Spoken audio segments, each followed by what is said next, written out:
back to my channel. Don't forget to subscribe and hit that bell button, and don't forget to give this video a thumbs up. Also, if you're new to my channel, don't forget to turn on my notifications to be notified every time I post a video. I just wanted to say that I want to give a big shout out to Starbucks and their drinks because they never fail to amaze me. This is one of my favorite drinks, which is the caramel drizzle latte, and I love it so much, and it's just like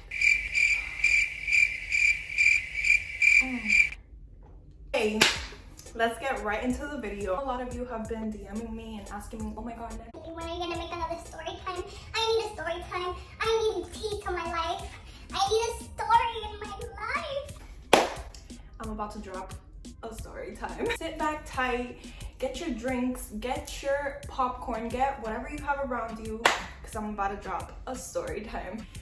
This story time is going to consist about a person that was in my life, no longer is anymore, and due to security purposes, I'm gonna be naming two people's, but since I don't really talk to these two people anymore, I'm going to protect their identity and I'm going to change their name. So let's get right to it. Let's go back to when I was in middle school. I had a dearest friend who I loved with my entire life, and I considered him one of my closest friend. I actually considered him my brother. He came to my 15th party. My mom loved him, and I truly miss him so much. Still to this day, I sometimes get in contact with him, but it's been like months that I have not spoken to him. But I hope that he's doing great and that life is giving him many blessings. Let's name this person David.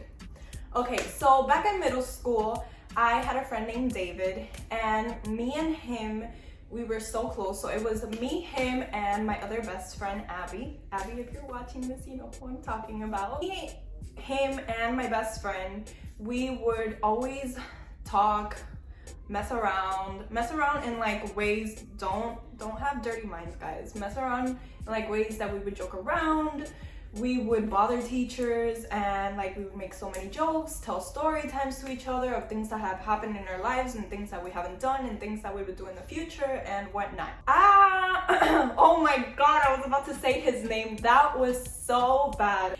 David, I'm gonna give a specific description of how David was.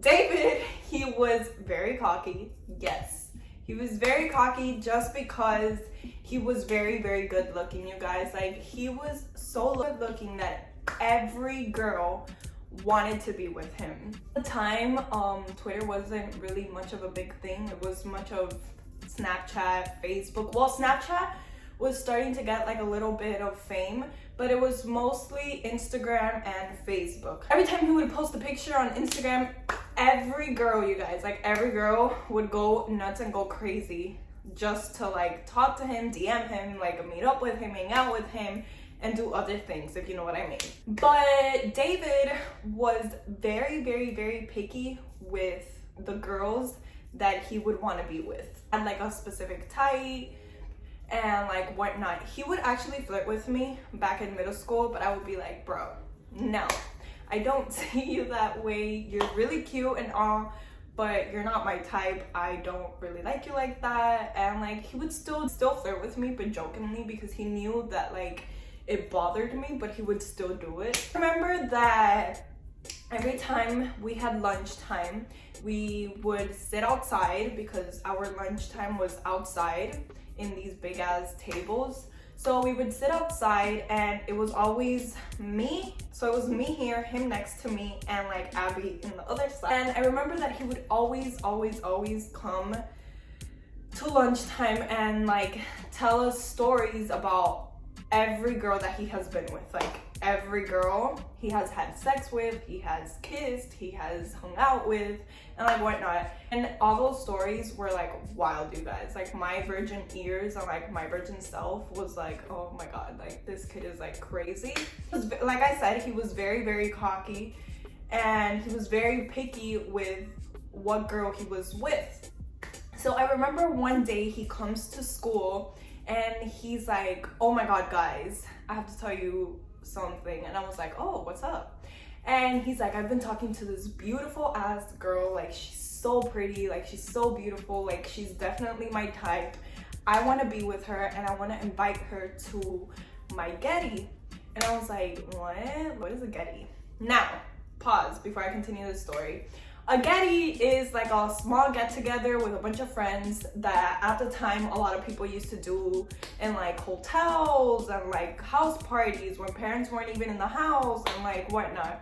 But my mother did not play with that. Like my mother was very overprotective over me. I've said this in my previous videos. She did not let me go out at all. I barely even had friends because I never went out. I never experienced a house party, a hotel party, a birthday party outside. No, my mother did not play with. He invited me. He's like, oh my god, Natalie, like you should definitely come and it'll be so much fun. And he had a homeboy named, I'm gonna name him John, and he was so cute, you guys. Oh my god. Like, he was so cute. I'm sorry to my boyfriend if you're watching this, but this was me back in middle school. I'm sorry. But he was so cute, and I had, like, the biggest crush on him. And I remember that I always tell him, and I would be like, David, like, you should definitely tell him to hit me up so, like, you know, we can start talking and this and that. And he's like, oh, John is going to be there, so, like, why don't you come? And, like, it'll be, like, a double date. You can meet my girl and, you know, like, oh my god, like, I don't know, because my mom, you know, like how she is, she's for sure definitely not gonna let me go. And he's like, it's okay, I'll talk to her, like, you know, she loves me, she'll probably say yes. And I was like, she loves you and all, but good luck, because you know how my mom is, like, she doesn't play with that, bro. Like, she's not gonna let me go out. Whatever, let's fast forward to when he actually ended up being with the girl. He told me that he took her virginity, and I was like, oh my god, okay. He was like, oh my god, like, she's just so beautiful, like, I'm so obsessed with her, like, I'm definitely gonna cuff this girl. And I was like, you being a player, you that you like being with so many girls and you like talking to so many girls, you're gonna be cuffed, you're gonna drop everything, you're gonna drop all your hoes and be with this girl? I was like, oh, it's getting serious in here. So fast forward, he ends up being with the girl, and David was a big smoker.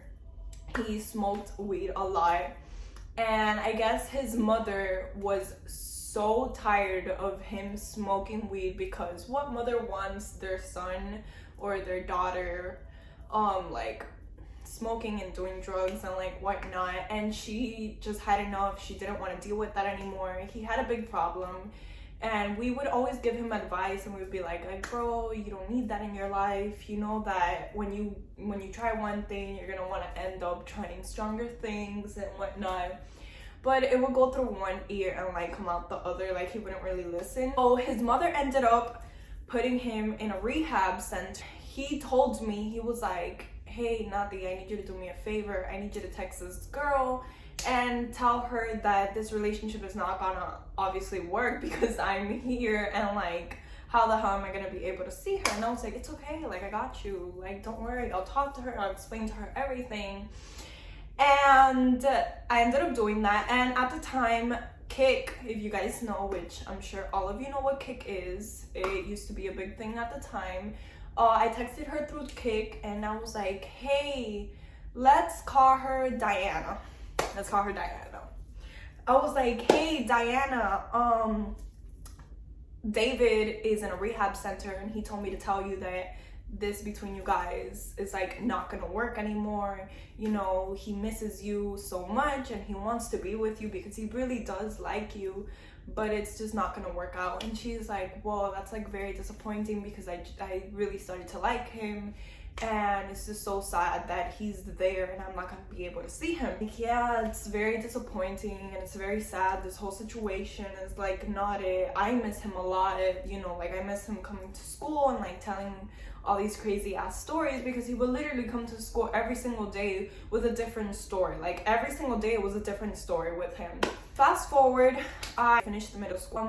When I turned 16, she started to hit me up, and she was like, hey, like, me and you, like, we should actually like start hanging out, like we should be friends, and you know, like you seem like a pretty cool person. And I was like, oh, me? And she was like, yeah, like come on, let's go, you can come to my house and we could like hang out, go out, do this, do that. And again, my mom was very, very strict about this, so she ended up coming to my house and she met my mom and like whatnot. And my mom loved her and she's like, yeah, you could go out with her and this and that. Me and her started to hang out a lot, you guys. Like we ended up hanging out like the entire summer. Like when summer came, we ended up hanging out the entire summertime. So we ended up meeting other friends. So it was 4 of us, a group of 4. So it was me, her, and 2 other girls. So we ended up like all hanging out. We started to go out. I ended up sleeping in her house, but she didn't live with her dad. Like she lived with her mom. You guys, this girl, she was rich. Like this girl had a huge ass mansion in like Miami Lakes. Like that house was like huge, like huge. Me and her started to hang out, and fast forward, I ended up in a relationship with a guy, and I guess like she didn't like that, like at all. Like she did not like the fact and the idea that like, oh, now I have a boyfriend and now you're not gonna have extra time for me, like we're not gonna hang out. It's like I started noticing it, but I wasn't really paying attention much to it. I wasn't like putting my mind into it that much. I was like, okay, weird. So I started telling her, because we would do a lot of crazy things, like just like innocent things, but we would do like a lot of crazy things and whatnot. And just like the group of us wanted me to be all for her, but I actually explained to her, I was like, hey, Diana, like, you know, I have a boyfriend now. Out of respect of him and my relationship, I don't think that we should be doing all the crazy things that we were doing before I got into a relationship. Like, okay. She was like, okay, whatever. Fast forward like a few weeks, I get a text message from the group of girls, because we were in a group chat, but she ended up leaving. I didn't even notice that. And we were kind of like fading away. Like I felt like our friendship was kind of like fading away because I was in a relationship with this person. And these girls were like, hey, Diana said that you were talking shit about us, and we know that it's not true. We know how she acts, we know how she gets when she's being petty, when she wants to be a bitch, whatnot. And I was like, I don't understand why she's acting like this, when I specifically told her that we could still hang out and we could still be friends and nothing would change. It's just we couldn't be doing the things that we used to do before I got into a relationship. So I don't understand why all of a sudden like her entire attitude, her energy is changing towards me. You know that I would never speak anything about you guys, putting dirt on your name or like talking shit behind your back. You know that I would never do that. They were like, no, we understand you, we know that you would never say anything like that, we know you. And it's very sad how like she's acting this way. I ended up confronting her. I don't like confrontations, but when it comes to situations like this, even till this day, I rather just clear up the air and clear things out so that we don't have to continue going through a specific situation, if you understand what I'm trying to say. Confronting her, and I was like, I don't know what is going on with you, because I opened up my doors to you, you opened my doors to you, and we've been so close. We were basically like sisters. Like after us meeting each other and like getting super close, she was actually like a sister to me. I understand why all of a sudden this change with me. I don't know, I don't understand why you're getting like this. I just want to clear up the air, and I want you to like tell me what's going on. Like we're basically like really close friends, so what is going on with you? And she was like, no, the thing is that I don't like you spending so much time with your boyfriend. Literally said, you guys, she was like, I don't understand why you're spending so much time with your boyfriend and not with me. I was like, girl, what are you talking about? Because I would literally hit her up and I would be like, girl, let's hang out. We haven't hung out in like weeks. Let's do something. And she would honestly respond to me, no, or she would leave me on red. I would just let it be. So I was like, I don't understand, why would you say that when I would constantly hit you up, and I still constantly hit you up to hang out with me, and you don't want to. And it shows that you're just being petty, or you're just being jealous. Like, I don't understand like what's going on. And whatever, we ended up getting into this huge ass fight, and after that I just had my focus. I was in my little love bubble with my ex-boyfriend, and I never contacted her again. She never contacted me again until like years later. I think it was like 2 years ago that she actually contacted me, and she was like, hey, I'm so sorry about the whole situation. Years later, you guys, she ended up hitting me up and actually apologizing to me about what had happened. She was like, I'm so sorry about the whole situation. I miss you. I hope you're doing really good. And yada yada yada yada. Like, hey, I'm doing pretty well. I hope you're doing good, and like whatnot.